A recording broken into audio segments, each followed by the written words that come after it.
মাত্র 60টি তেঁতুলের বীজ দিয়ে আপনি আপনার ভালোবাসার মানুষকে আপনার প্রেমের পাগল বানাতে পারবেন, আপনার বশীকরণ করতে পারবেন, আপনার বাধ্য করতে পারবেন।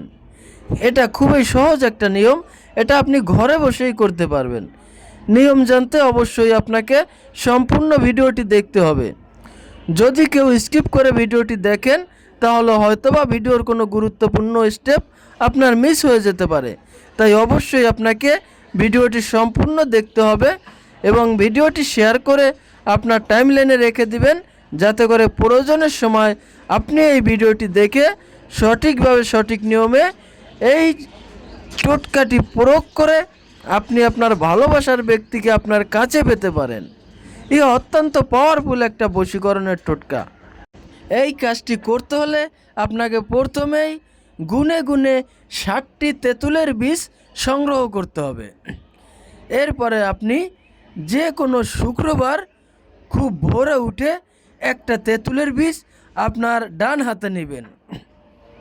ডান হাতে নিয়ে আমার দেয়া মন্ত্রটি আপনি 7 বার পাঠ করে ওই তেঁতুলের বীজের উপরে 60টি ফু দিবেন। মন্ত্রটি হচ্ছে ওহম বশ্যমুখী রাজমুখী সাহা।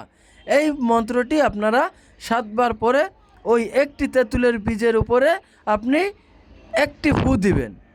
ফু দেওয়া হয়ে গেলে আপনি আপনার ভালোবাসার ব্যক্তির নামটি উচ্চারণ করে এই তেঁতুলের বীজটি আপনি জ্বলন্ত আগুনে ফেলে দিবেন। এভাবে আপনারা পরপর 7 শুক্রবার সকালে অর্থাৎ একই সময় আপনি এই 60টি বীজের উপরে ওই মন্ত্রটি পাঠ করে একটি করে ফু দিয়ে নিয়ম মতো আগুনে জ্বালিয়ে দিবেন।